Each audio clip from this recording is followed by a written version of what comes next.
नमस्कार, मैं हूं प्रज्ञा। बिहार न्यूज में आपका स्वागत है। आज है 19 नवंबर। खबरों की ओर बढ़ने से पहले एक नजर सुर्खियों पर।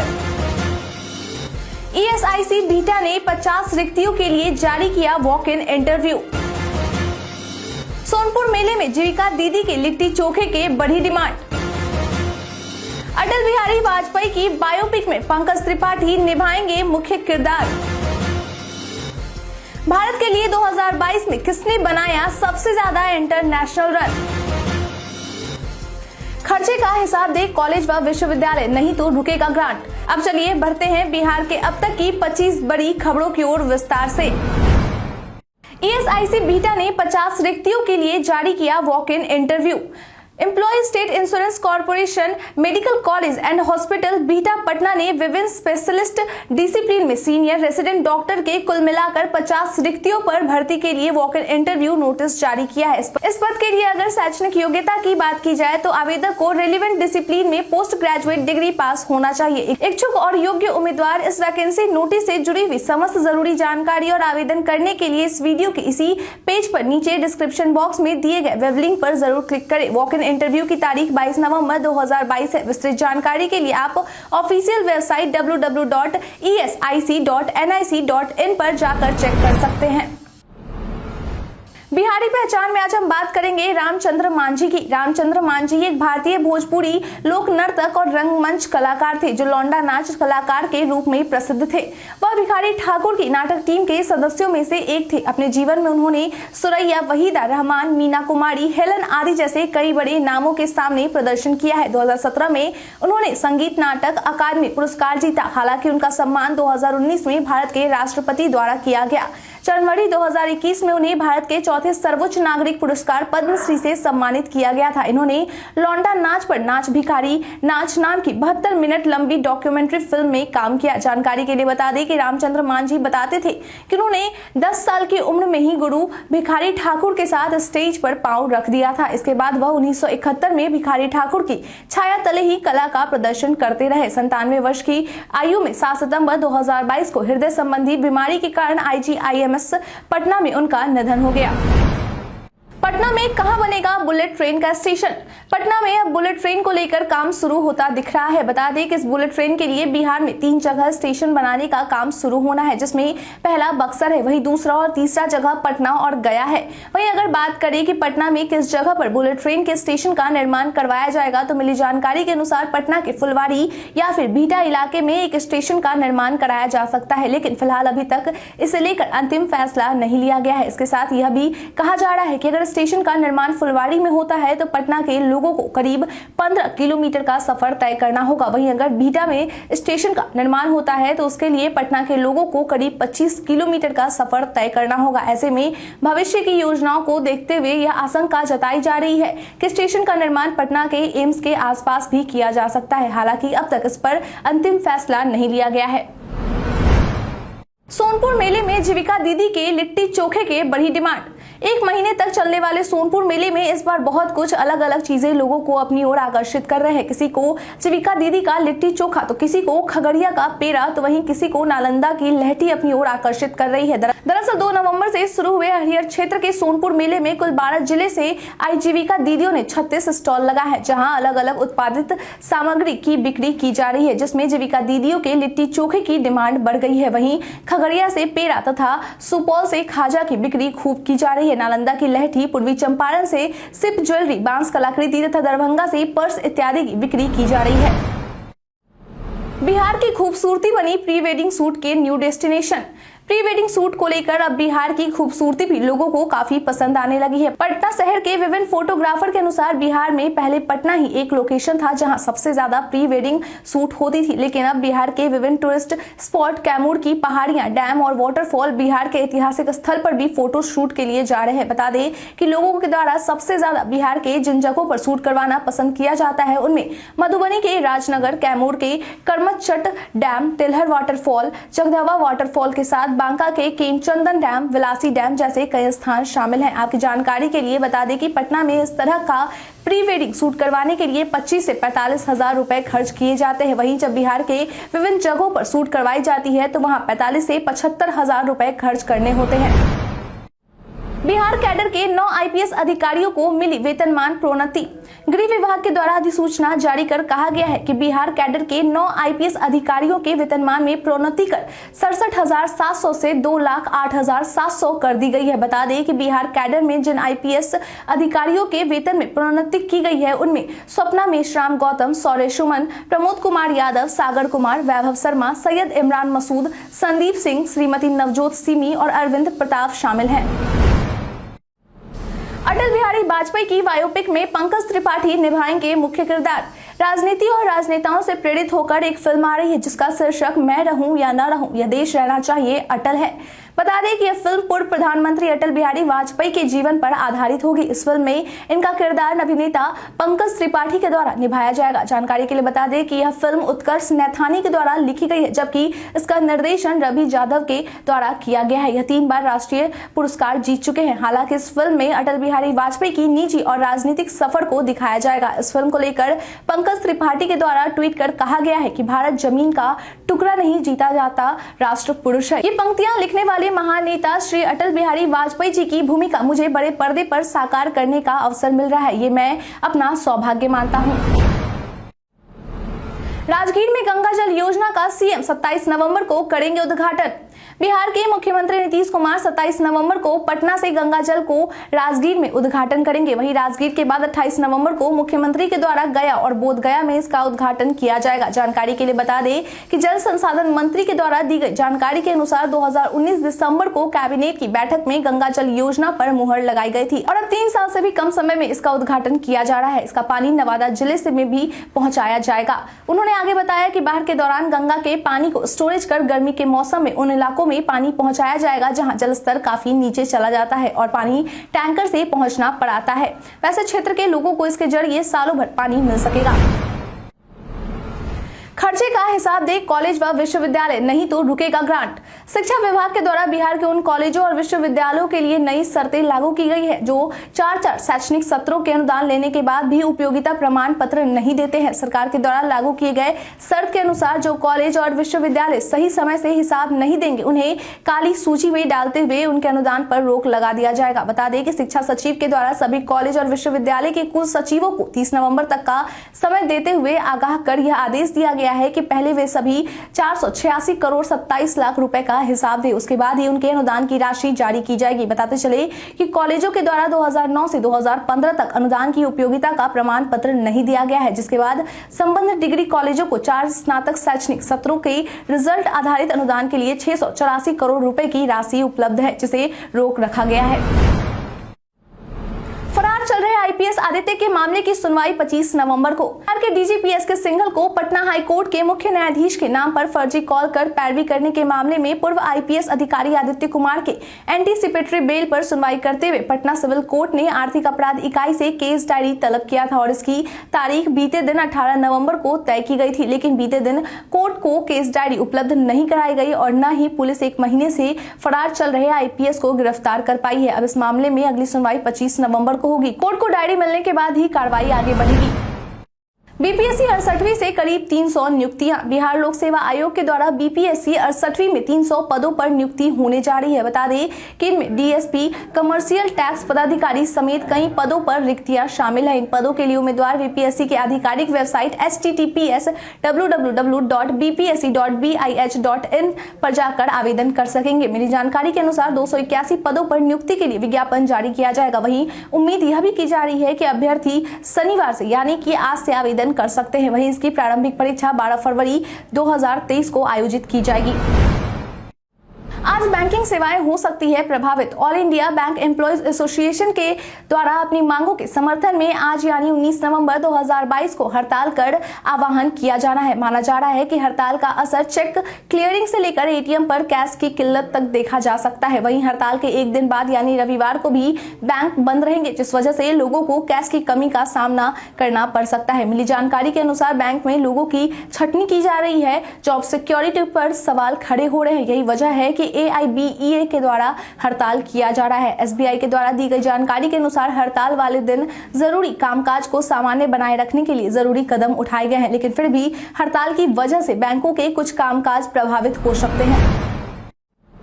कैमूर हिल्स इस वजह से है बेहद खास।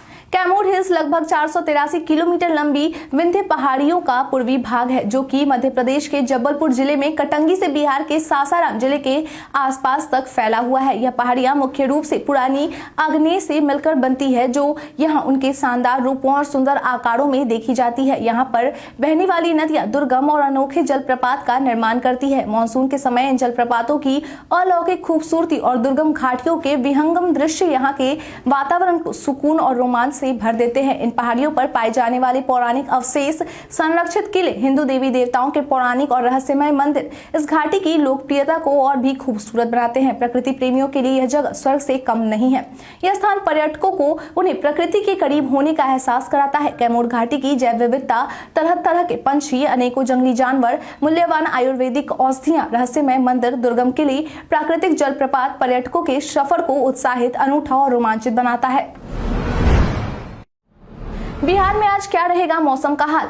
मौसम विभाग के अनुसार बिहार में आज सुबह का तापमान 16 डिग्री सेल्सियस है। हवा, नमी और अन्य मौसम की स्थितियों जैसे कारकों को ध्यान में रखते हुए तापमान 16 डिग्री से जैसा महसूस हो सकता है। बिहार में सुबह बारिश की संभावना 0% है और हवा की गति 6 किलोमीटर प्रति घंटा रहेगी। वहीं बिहार में आज दोपहर के समय तापमान 30 डिग्री सेल्सियस है और यह 28 डिग्री सेल्सियस जैसा महसूस होगा। 8 किलोमीटर प्रति घंटा की हवा की गति के साथ आर्द्रता लगभग 23 डिग्री रहेगी। इसके साथ ही शाम तक तापमान 30 डिग्री सेल्सियस तक पहुंच जाएगा। बिहार में शाम के समय बारिश की संभावना 0% है। साथ ही हवा की गति 6 किलोमीटर प्रति घंटा रहने की संभावना है। वहीं अगर आज के रात के तापमान की बात की जाए तो रात का तापमान 19 डिग्री सेल्सियस और हवा की गति 9 किलोमीटर प्रति घंटा रहेगी।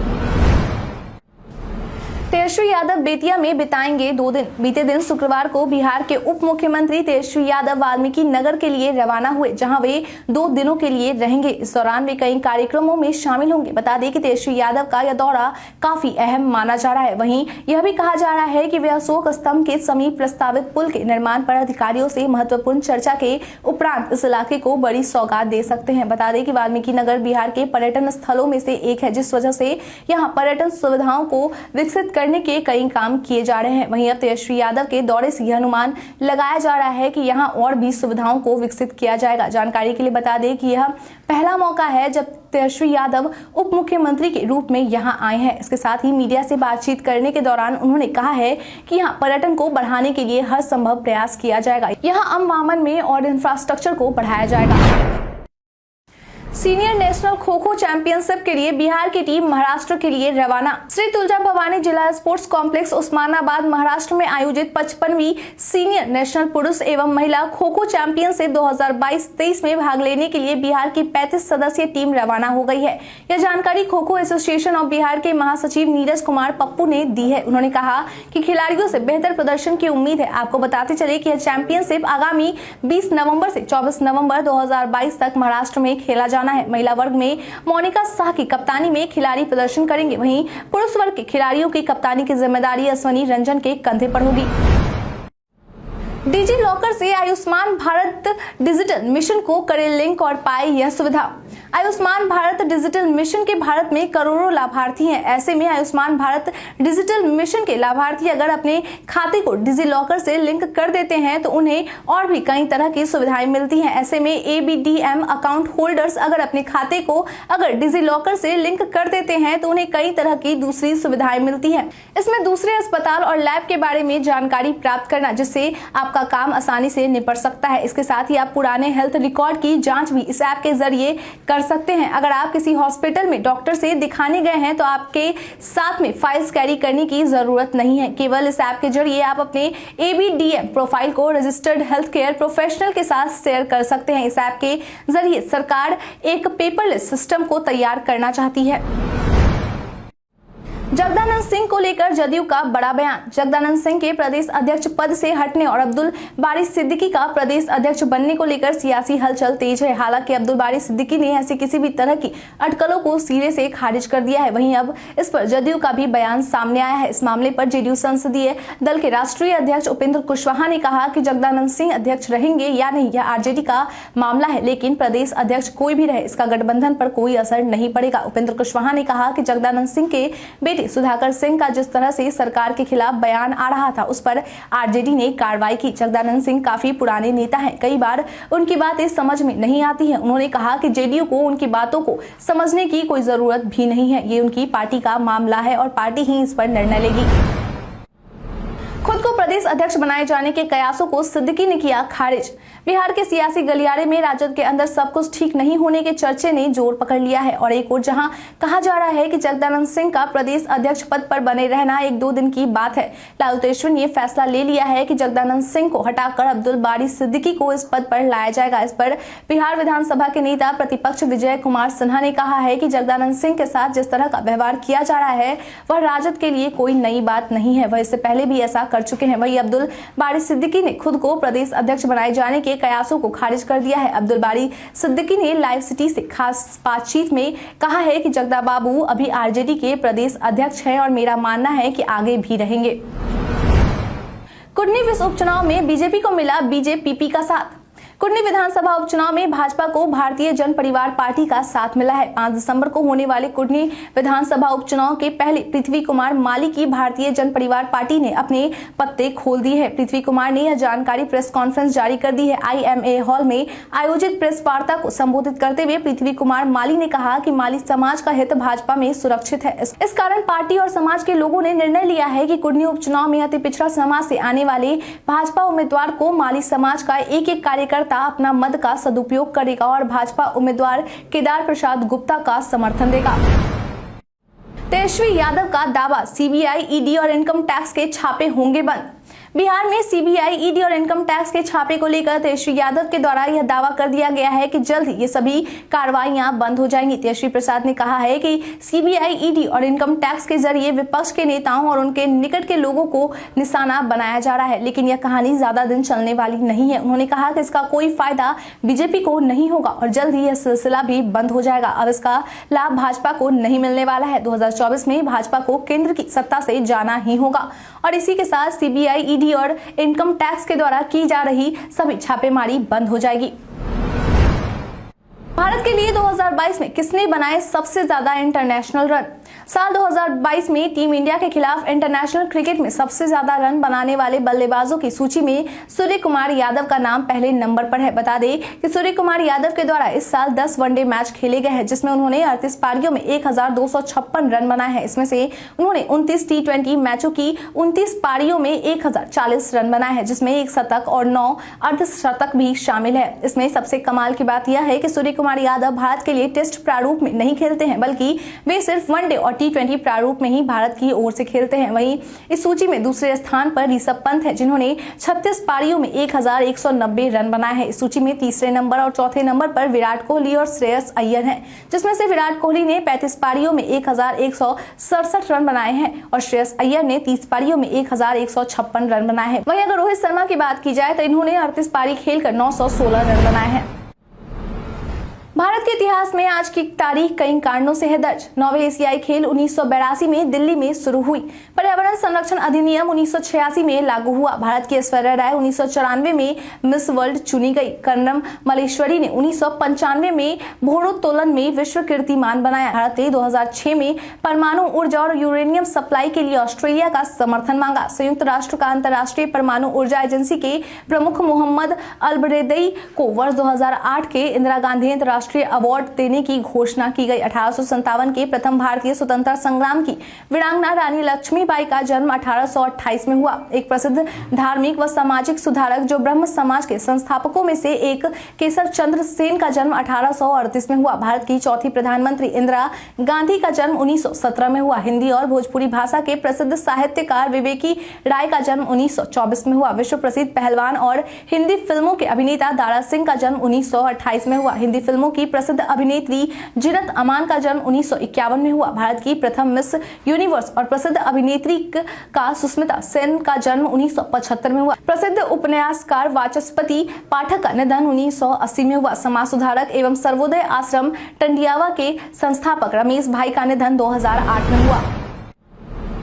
वायरल खबर में आज हम बात करेंगे 2023 सेक्शन 1 के लिए संयुक्त प्रवेश सोशल मीडिया पर कई सूचनाएं वायरल होती है, लेकिन सभी सच हो ये जरूरी नहीं है। इसी कड़ी में आज हम बात करेंगे 2023 सेक्शन 1 के लिए संयुक्त प्रवेश परीक्षा के बारे में। दरअसल पीआईबी ने अपने एक ट्वीट में लिखा है कि सोशल मीडिया पर एक नोटिस घूम रहा है जिसमें दावा किया गया है कि @DG NTA 2023 सेक्शन 1 के लिए संयुक्त प्रवेश परीक्षा यानी कि मेंस के लिए आवेदन आमंत्रित किए हैं। पीआईबी ने अपने ट्वीट में आगे लिखा है कि ये दावे पूर्णतः फर्जी एवं तथ्यहीन है। प्रमाणित जानकारी के लिए कृपया आधिकारिक वेबसाइट देखें। अब आधार से भी एक्टिव कर सकेंगे यूपीआई, जाने प्रोसेस।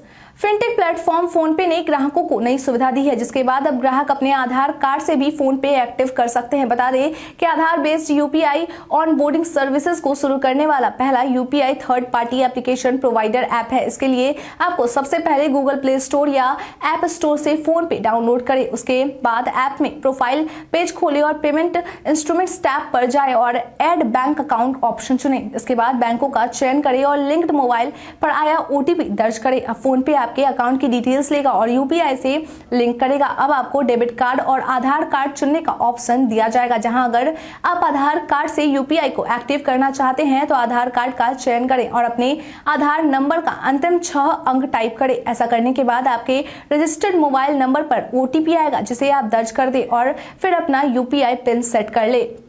बीते दिन हमारे द्वारा पूछे गए सवाल का आप लोगों में से बहुत लोगों ने अपना जवाब हमें हमारे कमेंट सेक्शन बॉक्स में लिख कर दिया था। जिन्होंने हमारे द्वारा पूछे गए सवाल का जवाब दिया है उनके नाम है मोहम्मद सकीर हुसैन, नवीन कुमार, राजा रंजन कुमार, विरमानी सिंह, उमेश ऋषिदेव, मृत्युंजय कुमार, शंकर मुखिया, कृष्ण मुरारी यादव, अभिमन्यु कुमार, रविंद्र पासवान, लक्ष्मी ठाकुर, मनोज कुमार, सुबोध कुमार, नवीन कुमार, मनोज राम। इसके साथ ही बढ़ते हैं आज के सवाल की ओर।